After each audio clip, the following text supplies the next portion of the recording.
ॐ भूर्भुवः स्वः तत्सवितुर्वरेण्यं भर्गो देवस्य धीमहि धियो यो नः प्रचोदयात्. ॐ शान्ति शान्ति शान्तिः. Namaste, my dear friends. This is video number 9 on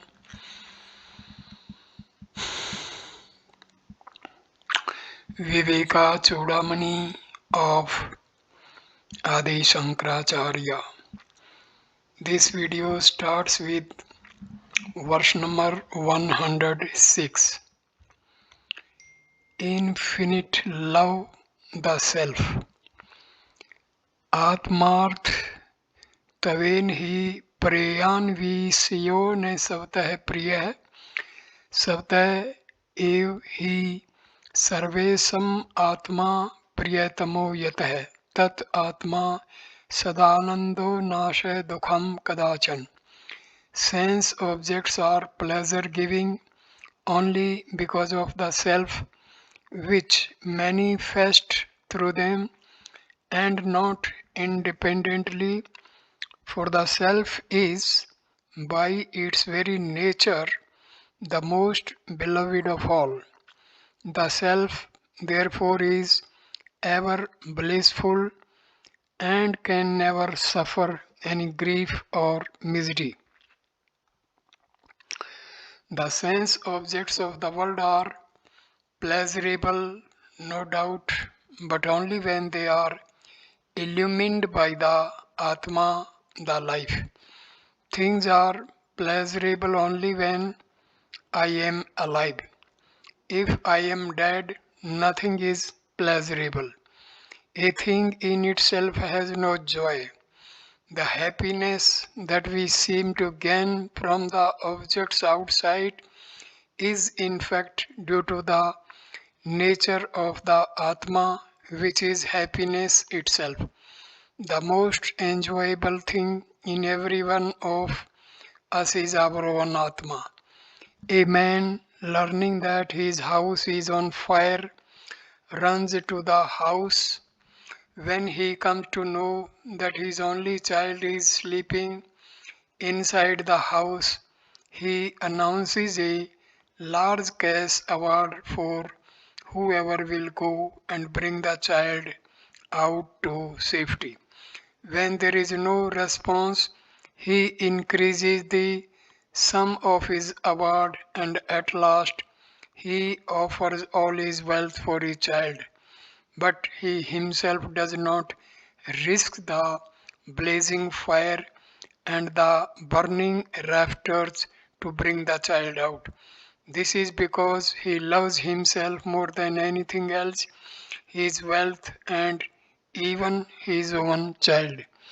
The wife is dear to a man not for the sake of the wife but for the sake of the self. Man loves himself only. His attitude universally is, so long as you contribute to my happiness, I love you. When a father chides his son and asks him to get out of his house, he only means to say, you are bringing more sorrow to me. Therefore, I do not want you in the house. The Atma at all times is indeed blissful, Sadananda. Never is there any sorrow in the self. When I have a Vasana for smoking, the agitations created in my mind due to that Vasana are temporarily quietened by smoking, and therefore I say, I feel happy when I smoke. I foolishly consider that the happiness is in the cigarette and I run after such objects of pleasure in order to repeat the experience of happiness. A dog gnawing at a bone enjoys it more and more not because there is any meat on it, It is because the sharp ends of the bone scratching its lips, tongue, and inner mouth draws out its own blood. The dog sucks it and feels that the enjoyment is in the bone. Thereafter, its mouth gets lacerated and it cannot eat for days together. Again, a camel often runs after a kind of thorny grass. The sharp grass cuts the mouth of the camel and it enjoys its own blood. The result is that its mouth gets scratched and it cannot eat for months afterwards. That's why the drivers prevent their camels from running after this particular kind of desert grass. Similarly, the human mind runs after sense objects like the dog after the dry bone. In fact, the joy content is not in the object, it is the consciousness, the Atma, the pure bliss of the self arising in us when the object is acquired and the mental agitation for that object ceases. You may consider a thing to be pleasant, but if it does not bring me an expansion of myself, I would not consider it to so.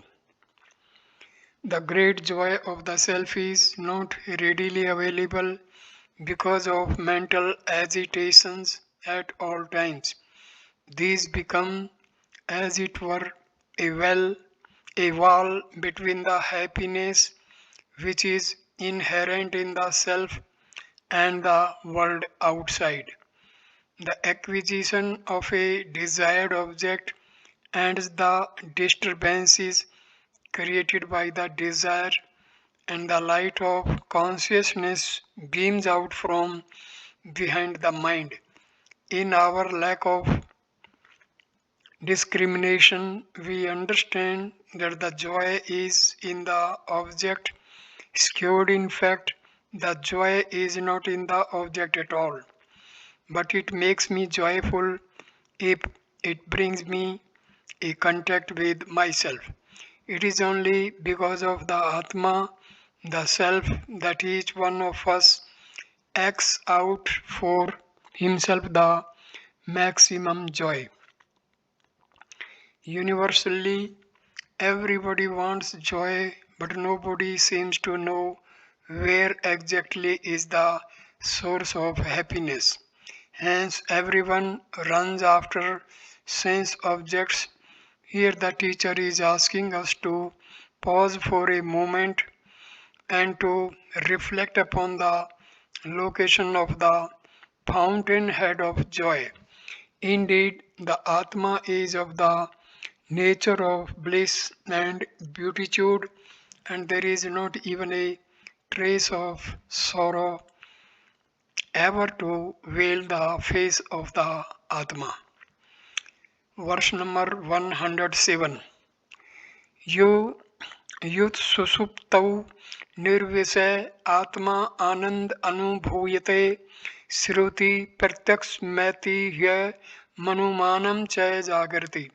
Scriptural declarations, direct experience, tradition and inference clearly say that in deep sleep we experience the bliss of the Atma independent of sense objects. In the state of deep sleep, where there are no objects, the joy experienced is the bliss of the self. We are not able to experience this joy during deep sleep because at that moment we are in a state of non apprehension. All that we experience at that moment is the absence of all sorrows. Sorrows are created by the sense organs, the mind, and the intellect. These equipments are not available in deep sleep. Hence, the sorrows that could be created by them are absent. There is a common experience of happiness by everyone, even though there are no objects. Objectless awareness is the nature of Brahma. In deep sleep, objectlessness is there, but there is no awareness of the divine.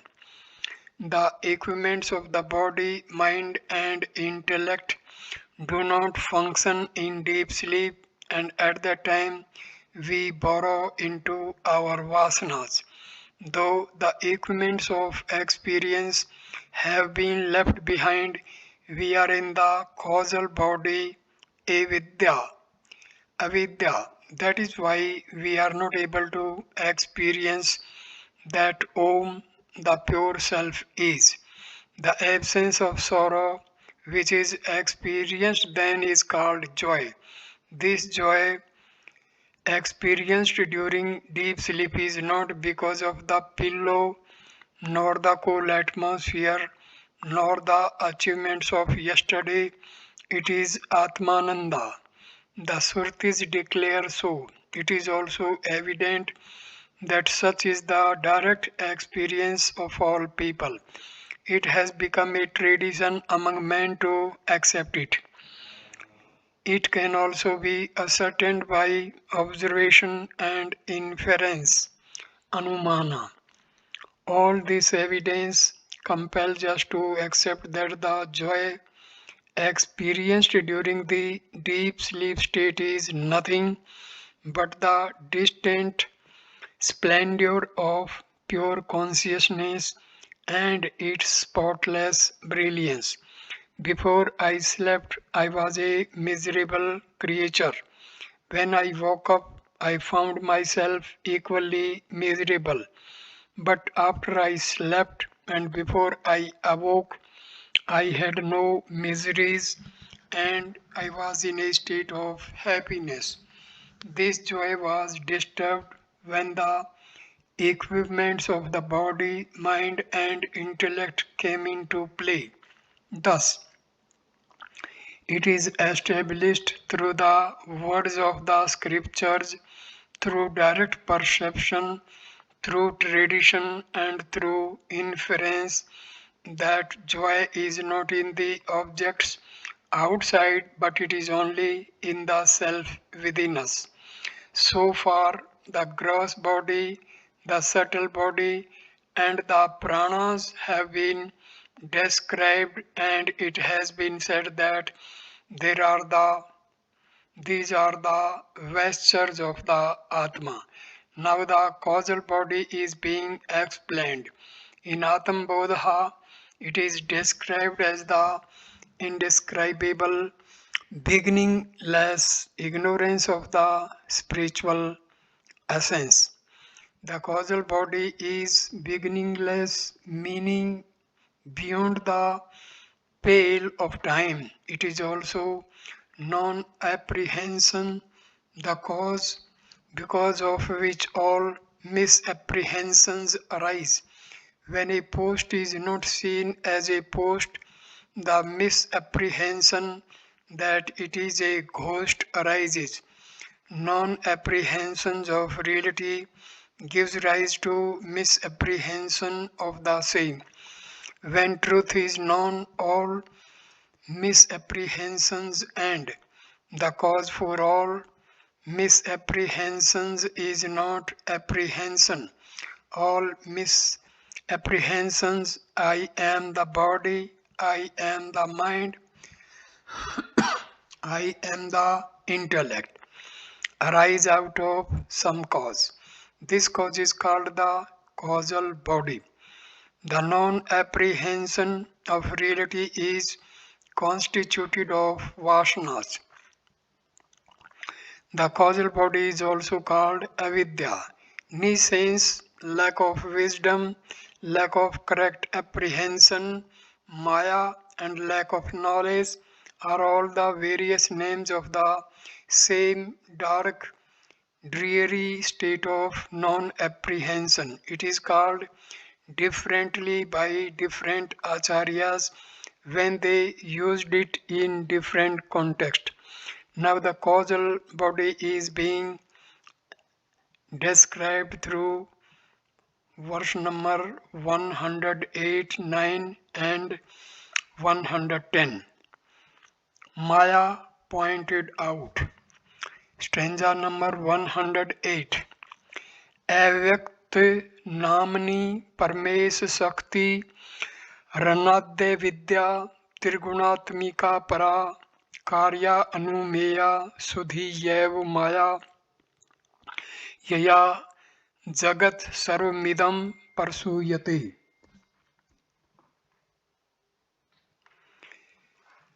Nescience avidya or maya is also called the unmanifest and is the power of the Lord. It is without beginning. It comprises the three gunas and is superior to their effects. It is to be inferred only by one who has a clear intellect from the effects it produces. It is this avidya which projects the entire universe. One of the powers of the omnipotent Lord Parmeshwara is the power to delude himself. This power divine is called the unmanifest and is the causal body. The Lord can play through any of his powers, the power to discriminate, Jnana Shakti, the power to desire, Ichha Shakti, or the power to strive, Kriya Shakti. All are his powers divine. This unmanifest power is otherwise called nescience, avidya. It is a solid mass of ignorance. In deep sleep, one experiences only one thing: I do not know. I don't know is the one's nature in deep sleep. This substance of deep sleep falls under the influence of three gunas: sattva, rajas, and tamas. Sattva, rajas, and tamas are three climatic conditions, as it were, under which thought functions. From these alone, various manifestations arise. This Maya Shakti, consisting of the three gunas, is beyond sense perception's pra. Only its effect can be perceived, just as we do not know what electricity is except through its manifestation. When a particular tendency manifests in an individual, then only can it be said that his vasanas are of a particular type. Hence, from the effects only, Maya Shakti can be inferred by those who have the necessary subtle intellect. This finite, mortal, ever-changing world that we see around us is born out of Maya alone. Due to the non-apprehension of reality, man recognizes the world of objects, emotions, and thoughts. Through the body, mind, and intellect, he contacts the world and creates more and more vasanas. These vasanas make one act more and more, and in the end, man becomes cocooned in them and gains permanently for himself the sense of a separate individuality, the Jiva Bhava. All these are created by this avidya, this non-apprehension of reality. Avidya is the vasanas in the microcosm. The avidya of all individuals put together is its macrocosmic form and is called Maya. This is the vehicle of the Supreme when he functions as Isvara. When the Supreme functions through the Vasanas or Avidya, microcosmic Maya, it becomes the Jiva, the individual ego. When the Supreme functions through macrocosmic avidya Maya, he is Isvara. Each individual creates his own world around himself, due to his ignorance, avidya. Through his mind, the sum of each one's world put together is the total world which we call the universe, the Jagat. Therefore, the total world, the universe, is created by the total mind when expressing through the total vasanas, otherwise called Maya. Thus, the supreme functioning through total avidya is God, Isvara, and the supreme expressing through the total mind is the creator, Brahmaji, who creates the universe. From the above, it becomes clear that the question, is there a God, is as foolish as one asking, have I a father? The very fact that you exist is enough proof that you must have had a father. Without a father, you cannot be, even if that father be unknown. Without a cause, an effect can never arise. Stanza number 109. संन्यापे संन्याप्यु भय आत्मिका no भिन्यापे भिन्याप्यु भया आत्मिका no संगापने अंगा Hume आत्मिका no महा अद्भुता निर्वचनीय रूपा.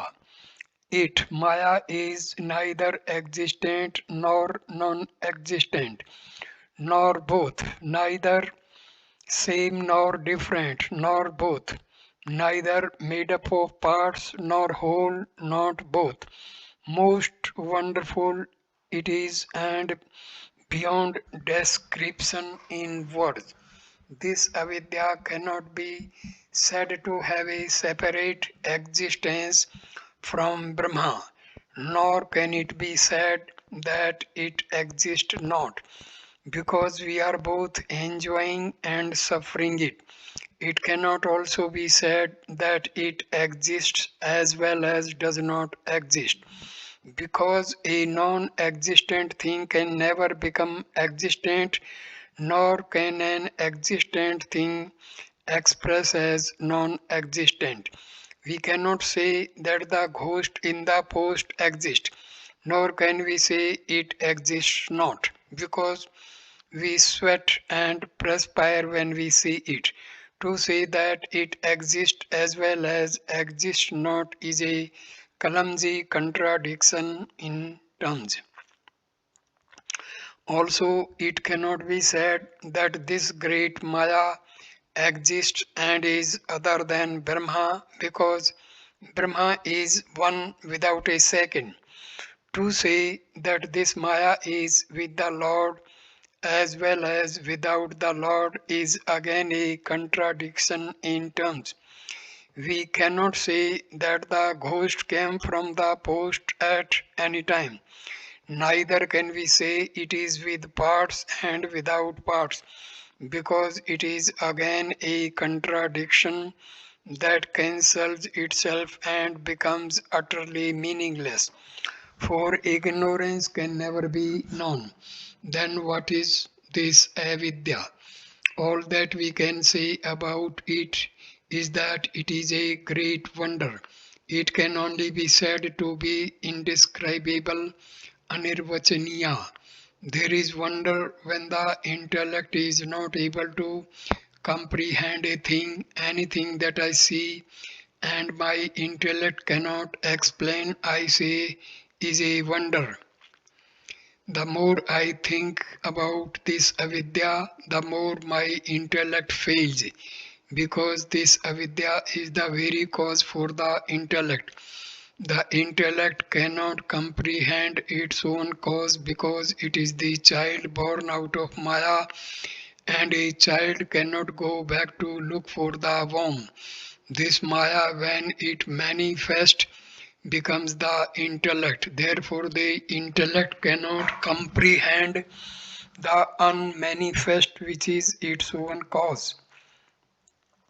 The effect cannot by itself comprehend its own cause.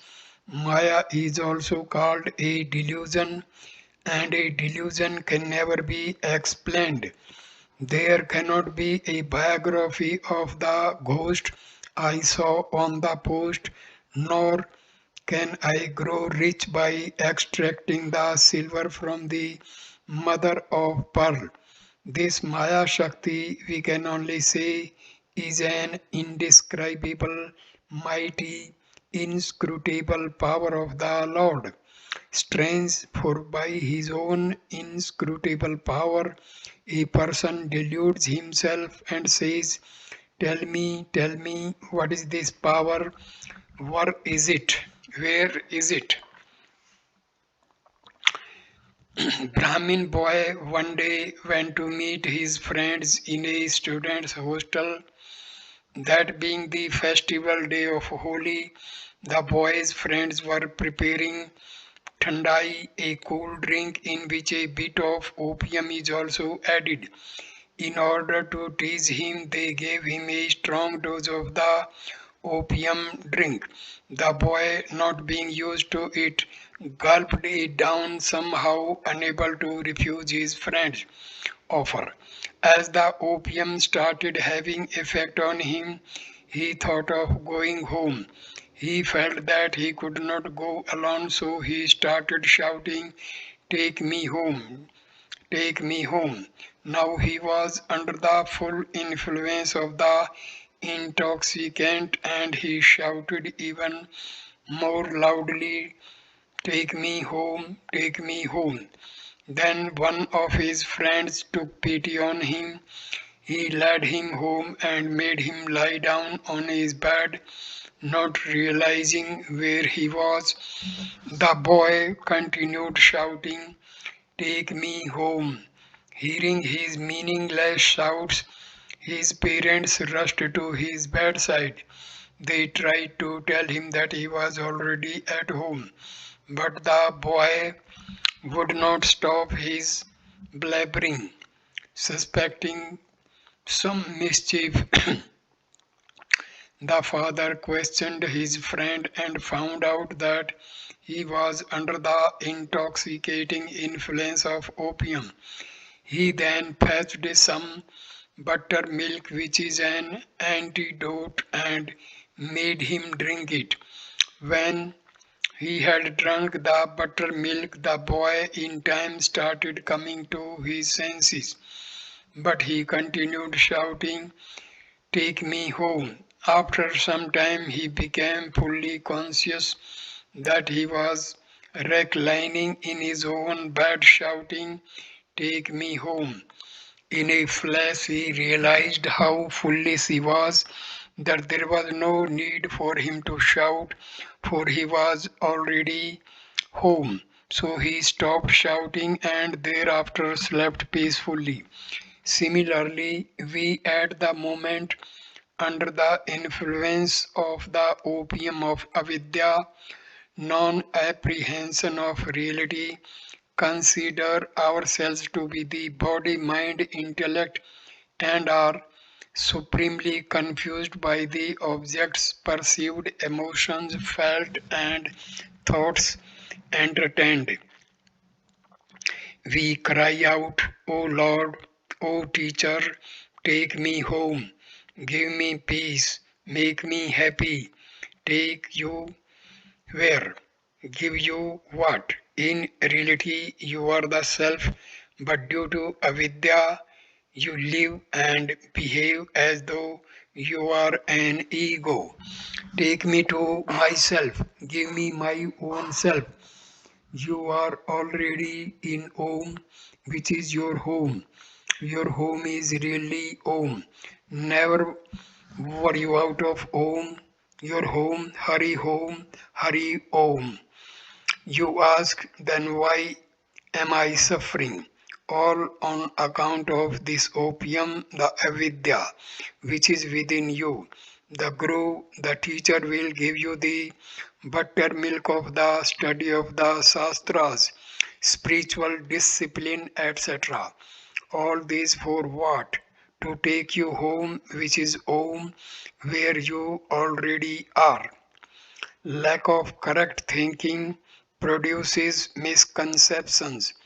Think rightly, all misery will end. The text that teaches us to think correctly and discriminate properly is the Viveka Chudamani, the crushed jewel of discrimination.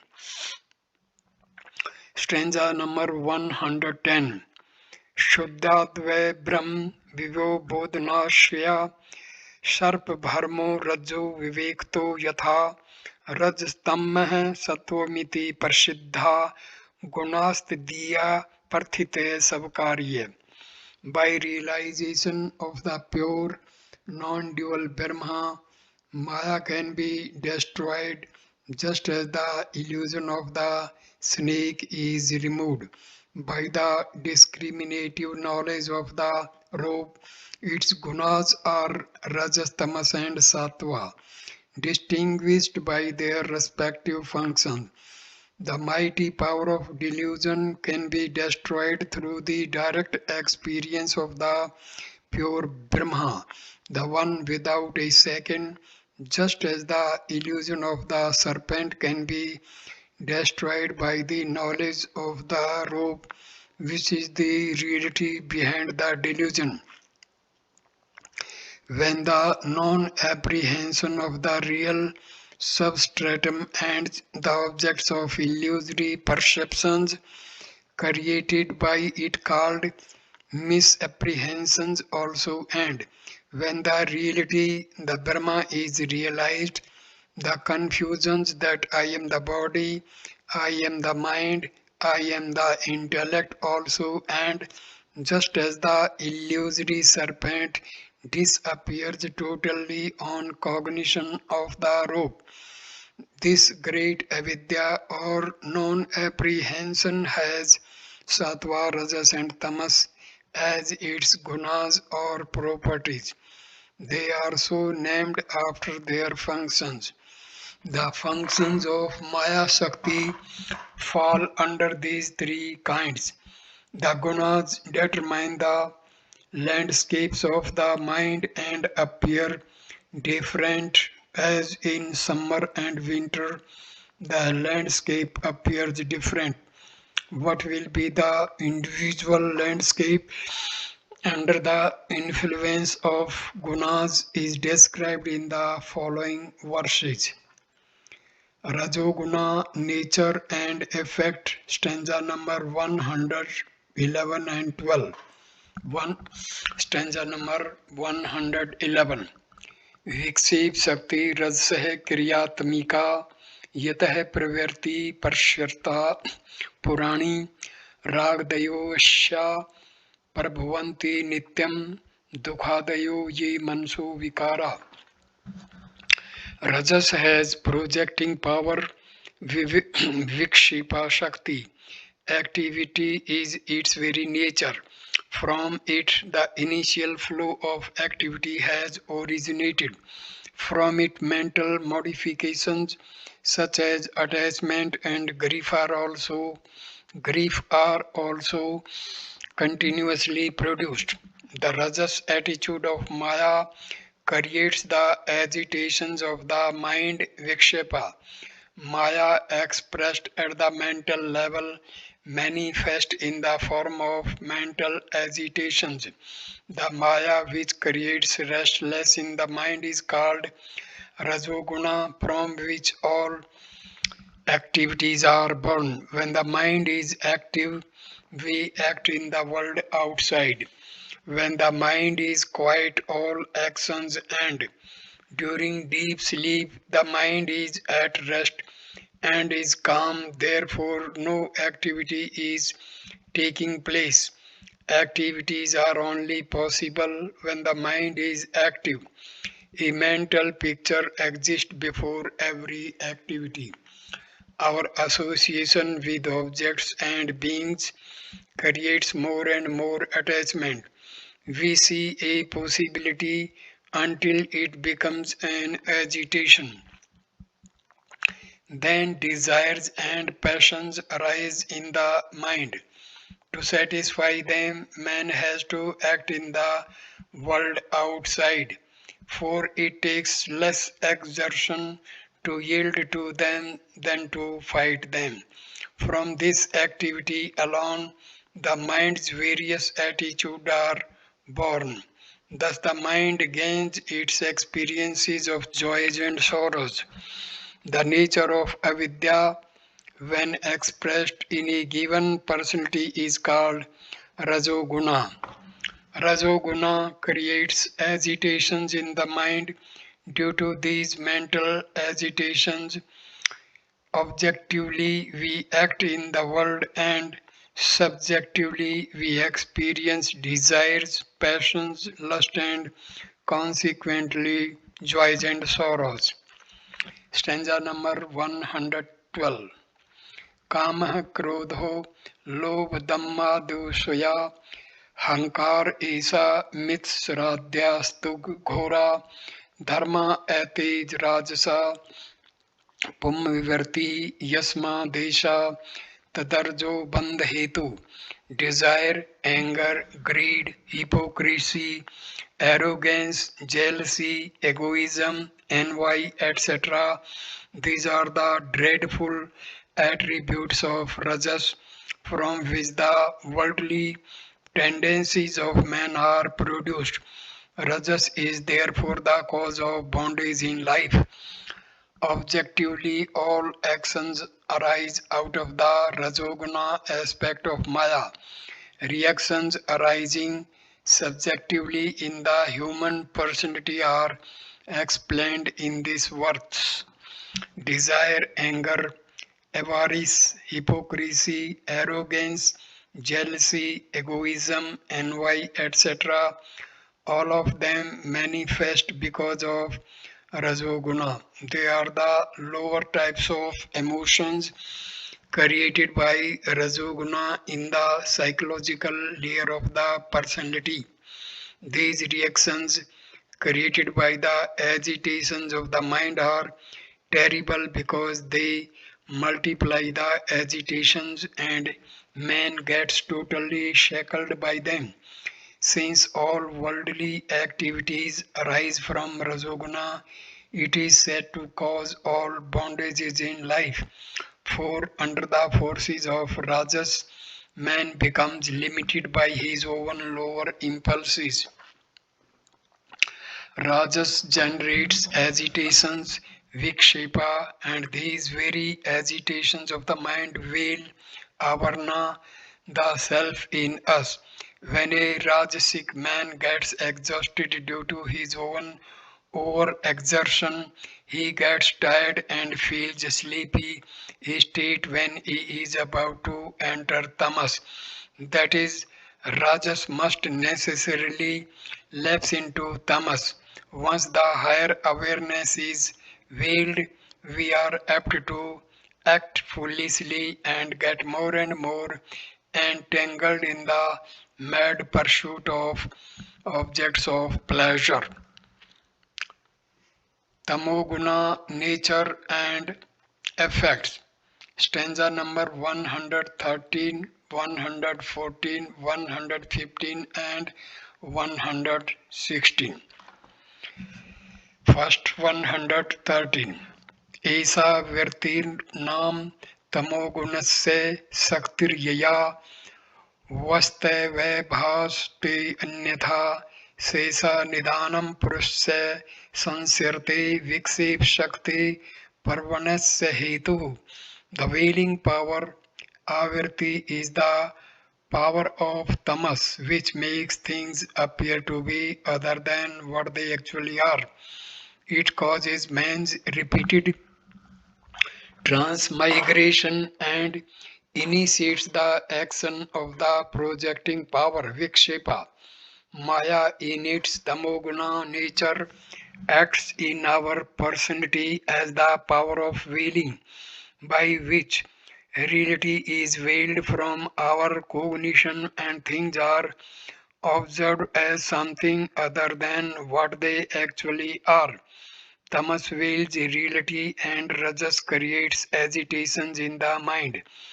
As the result of a combination of these two, we see things which are not really there. Things as they are veiled by tamas, and the mind projects its imaginations upon them. Objects are not perceived in their right perspective when the inner personality is poisoned by rajas and tamas. This tamas is the springboard for man's repeated transmigration. Considering myself to be the body, the mind, and the intellect, I function in the world of objects, emotions, and thoughts, creating more and more vasanas for myself. In order to exhaust these vasanas, I must necessarily search for another physical body when the present one drops off. The cycle of birth and death goes on until all the vasanas have been exhausted.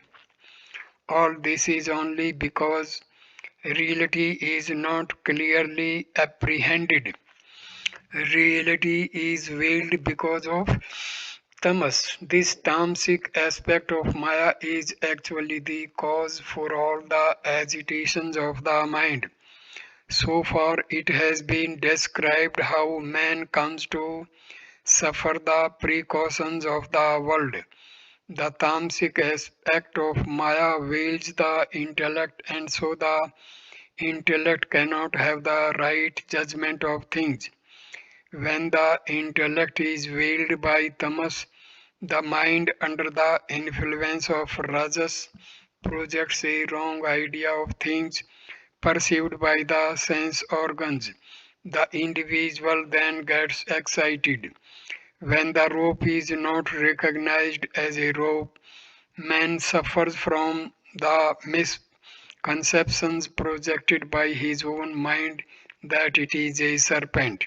Similarly, due to the tamas in me, I am not able subjectively to realize the nature of Brahma, the Atma in me.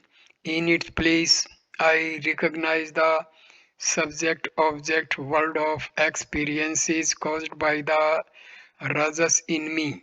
Not only do I not know that I am the self, the Atma, but in its place I experience the limitations of the equipment of the body, mind, and intellect and their experiences. So, Maya plays in two ways, through her Avarna Shakti veiling power and through her Viksipa Shakti projecting power, which are due to Tamas and Rajas respectively. Stanza number 114. Pragyan प्रज्ञावानपि पंडितोऽपि चतुरोऽपि अत्यन्त सूक्ष्मार्थदृग् व्यालिड्य सत्मसा निवेत्ति बहुधा संबोधितोऽपि सपुटं भ्रान्तारोपितमेव साधु कलयत्ते आलम्बते नद्गुणान् हन्तासो प्रबला दुरन्त तमसः शक्ति महतवर्ती. Even the wise and the learned and those who are proficient in the vision of the supremely subtle meaning of the scriptures are overpowered by tamas and cannot comprehend truth, even though it is clearly explained in various ways. They considered as real what is simply superimposed by delusion and attach themselves to its effects. Alas, how powerful is the veiling power of dire tamas! Even a man who is very clever, exceedingly capable of seeing the subtle meaning of things, and endowed with great intelligence and genius, is overpowered by the influence of tamas and becomes incapable of understanding reality, though it is clearly explained in different ways with many references and examples. Not only does he not understand truth, but he also insists that what has been falsely projected by him alone is real.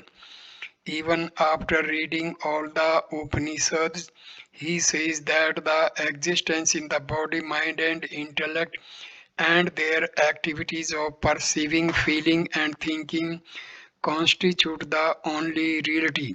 His intellect cannot comprehend the truth because of the thickness of tamas and has come to cover it. By insisting upon his projections alone as truth, he becomes victimized by their properties. When the properties of his projected misconceptions change, he too changes. When the body is a little ill, he says, I am ill. If the mind is worried, he complains, I am worried. Thus, the gunas of the body, mind, and intellect become his gunas. Alas, this endless tamas is very powerful. The tamasic aspect of Maya has such a mighty power that even a brilliant intellect, when under the influence of tamas, cannot understand the reality, though it is pointed out in a thousand clear ways by the Shastras. Stanza number 115. अभावना व विपरीत भावना संभावना विपर्तिपत्तिरस्या संसर्गयुक्तं न विमुच्यन्ति ध्रुवं विक्षेप शक्ति अक्षेपयत् जस्रम.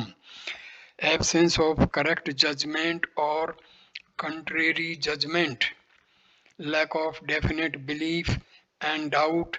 Certainly, these never leave one who has any connection with this wailing power. Also, the projecting power gives endless trouble. Tamas is connected with number 1, absence of right judgment, abhavana; 2, contrary judgment, viparita bhavana; 3, want of definite belief in the existence of a thing even though there may be a vague notion of it, asambhavana; and 4th, doubt, vipartapatti. As long as there is tamas, these are present. They are all effects of influence of tamas in one's personality. When the intellect is veiled, rajas comes to play its pranks. The mind starts projecting ceaselessly and the individual suffers. Stanza number 116. अज्ञान माल अस्य जड़ तब निद्रा प्रमाद मूढ़त्व मुखास्तो तमो गुणा एतई प्रयुक्तो नहीं वित्ति किंचि निद्रालो वत्स संभव देव तिष्ठति. Ignorance, laziness, dullness, sleep, inadvertence, stupidity, etc. are the attributes of tamas.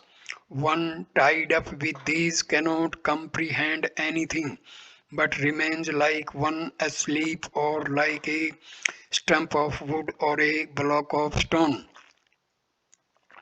Ignorance of reality, inability to act rightly, incapacity to comprehend properly, excessive sleep, doing things for the sake of doing them, colossal stupidity, and all other attributes are the effects of tamoguna.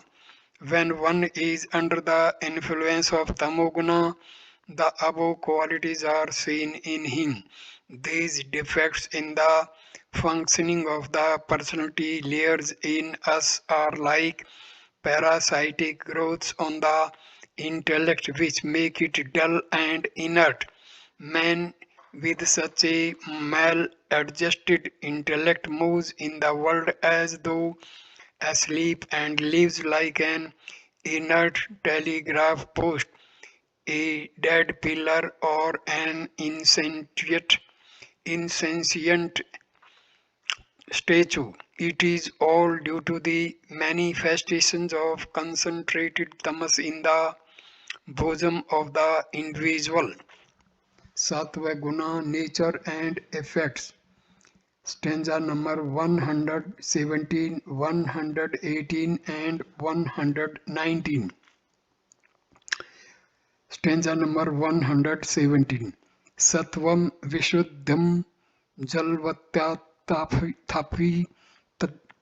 Tabhyam Militva Sharnay Kalpate Yatratam Bim Pratibimbit San Prakashitrik Ivakhilam Jadam. Pure sattva is like clear water, yet in combination with rajas and tamas, it provides for transmigration. But when the light of the self gets reflected in sattva alone, then like the sun, it reveals the entire world of matter. Having explained Rajoguna and Tamoguna, Sankara now gives an explanation of Sattva Guna. Sattva is ever pure, like water. Like water, it can get mixed up with many things, but not as a compound of its own nature. Water as water is ever pure. When we say dirty water, we mean that a sample of pure water has something other than it in it. When we say stinking water and muddy water, we mean a specimen of pure water in which the stink and the mud are held in suspension. If the sink if the stink and the dirt are removed, the water again becomes pure. Similarly, sattva is always present even in a tamasic man. When pure sattva in an individual is in conjunction with rajas and tamas, it becomes the cause for his transmigration. If he is in pure sattva, that is, if he has eliminated rajas and tamas, then for him there can be no transmigration. Only when sattva is muddled with rajoguna and tamoguna does it cause transmigration. When there is pure sattva, the intellect works steadily. There is no wailing and there are no agitations. The mind then becomes steady in utter meditation. It is face to face with divinity, with reality. When this state is called, when this state is veiled by tamas and disturbed by rajas, the mind starts seeing things other than reality. The body, mind, and intellect turned towards objects, emotions, and thoughts create vasanas. To exhaust these vasanas, fresh bodies have to be taken. This going and coming samsar of the individuality from one equipment to another, from one time to another, from one place to another is called transmigration. When the consciousness gets reflected in the sattva mode of the mind, it illumines the inert, insentient world around just as the sun illumines them during the day. The light of the sun itself is imperceptible. If there is light on this book and if it is coming from the window, there must be light between the window and this book. This light between the window and the book cannot be perceived. Light itself is imperceptible. When it falls on an object and gets reflected, the reflected light alone can be seen. The Atma cannot see anything, nor know any object, nor illumine anything, because in Brahma there is nothing for it to illumine. It is one without a second. We generally recognize the things in the world with our intelligence. Intelligence is the light of consciousness reflected in the intellect. Therefore, when the intellect is agitated, the intelligence is less. Since the reflecting surface is not steady, the reflection of consciousness gets shaky and so its brilliance becomes dimmed. If the reflecting surface is unclean, the reflected beam must be dim. When the intellect is under the influence of tamas, it is rendered dull, as when he is under chloroform. He cannot understand anything within or without him. Therefore, when rajas and tamas are mixed with sattva, there is little intelligence in an individual. But when rajas and tamas are reduced in one's personality, the proportion of sattva increases, the light of consciousness reflected in the intellect becomes more and more clear. Thus, out of the stupid personality of today, a great brilliance of intelligence can be produced when the personality gets purified. Upasana, japa, and meditation and other such spiritual disciplines are all meant for the purification of the personality. When the mind becomes more and more sattvic, it starts apprehending things it could not apprehend before. By such spiritual practices, the mind becomes calm and the clarity of the light of consciousness reflecting in the intellect becomes more and more. Man's devotion to the higher and his burning aspiration for liberation becomes greater and greater, and noble virtues come to shine forth in him. As a result, one's capacity to apprehend things increases. This extra brilliant capacity is called intuition. In Sanskrit, it is called Jnana Chakshu, otherwise called the power of divine vision or revelation, trance experience. All these indicate a mind in a fully sattvic condition. The whole process is like an ascending spiral. It gathers momentum and carries itself. Consciousness being the same in all beings, the intelligence of individuals differ on account of the proportion of rajas and tamas functioning in their personality. Stanza number 118. मिश्रस्य सत्वस्य भवन्ति धर्मा सत्वे मान्नित्याद्या नियमा यमाद्या श्रद्धा च भक्तिश्च मुमुक्षुता च देवी च संपत्ति रस निवर्ति च. The characteristics of mixed sattva are under absence of pride, etc., niyama, yama, etc., and also faith, devotion, yearning for liberation, the divine tendencies, and a natural turning away from everything unreal. In the above verse, the consequences of the preponderance of sattva with the presence of rajas and tamas in the intellect have been explained. An individual is already on the path to realization of the proportion of rajas and tamas is very little, and the intellect is predominantly of a sattvic nature. Because of the predominance of sattva, the individual's yearning for liberation will be great. When this anxiety for liberation, for liberating one's personality increases, pride, etc., which belong to the nature of a rasic personality, will totally disappear from the seeker's heart.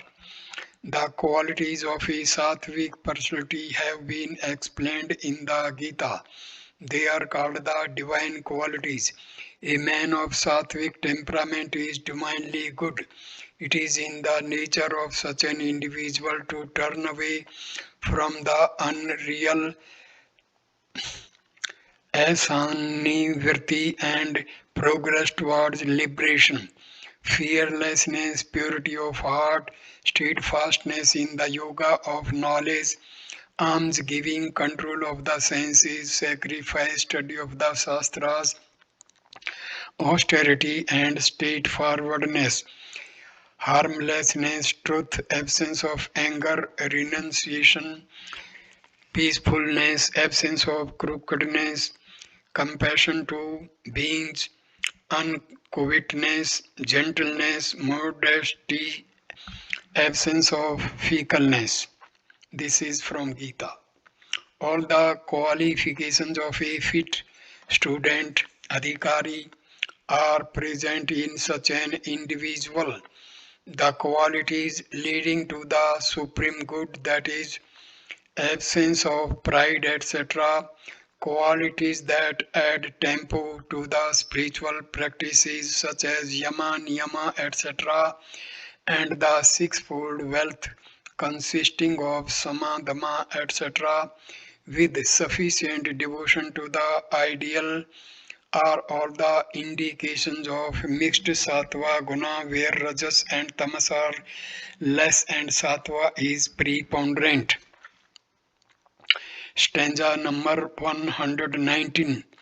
विशुद्ध सत्वस्य गुणः प्रसादः सब आत्मानुभूति परमा प्रशांति तृप्ति प्रहर्ष परमार्थ निष्ठा यया सदा आनंद रसम समर्चति. The characteristics of pure sattva are cheerfulness, the experience of one's own self, supreme peace, contentment, bliss, and constant devotion to the Supreme Self, by which the aspirant comes to enjoy everlasting bliss. When the last traces of dirt, rajas, and tamas are removed, the personality becomes completely pure.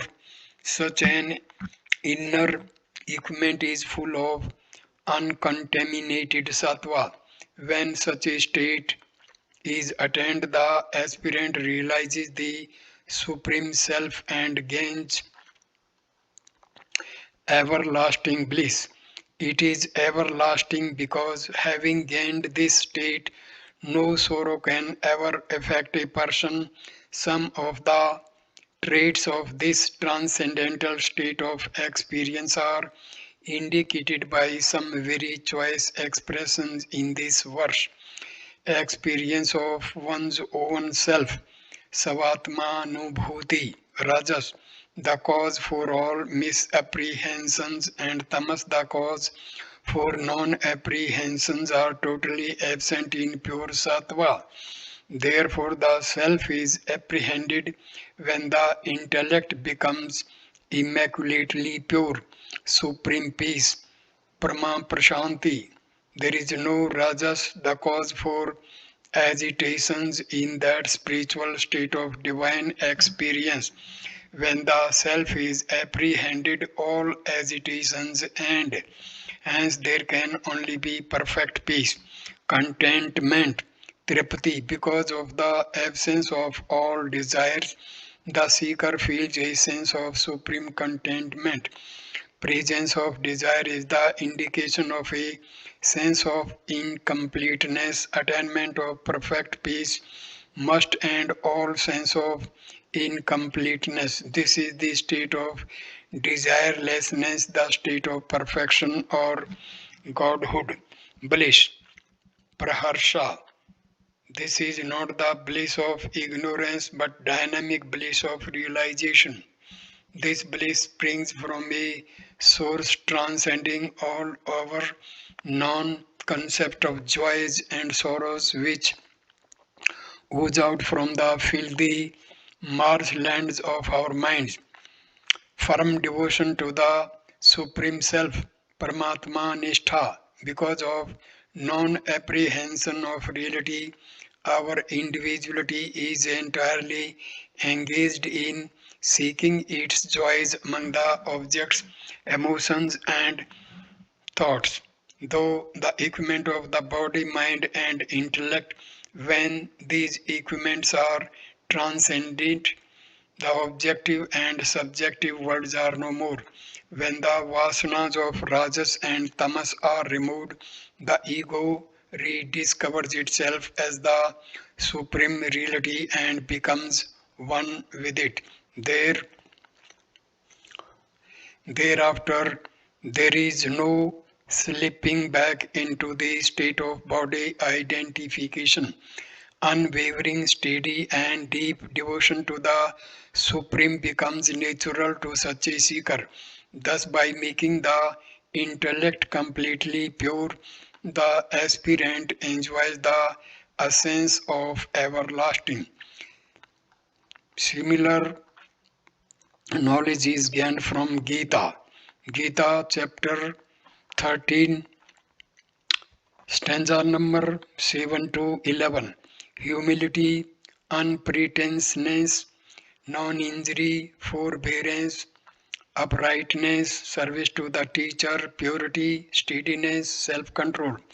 The renunciation of self, sense objects, and also absence of egoism, reflection on the evils of birth, death, old age, sickness, and pain, non attachment, non identification of self with son, wife, home, and the rest, and constant even mindedness in the occurrence of the desirable and the undesirable, unswerving devotion to me by the yoga of non separation, resort to sequestered places, distant from the society of man, constant application to spiritual knowledge, understanding of the end of true knowledge. This is declared to be knowledge, and what is opposite to is ignorance. Sama, control of inner mind. Dama, control of the sense organs. Uparti, self withdrawal. Titiksha, capacity to suffer silently. The little pinpricks of life. Shraddha, deep faith. Samadhana, peace of mind.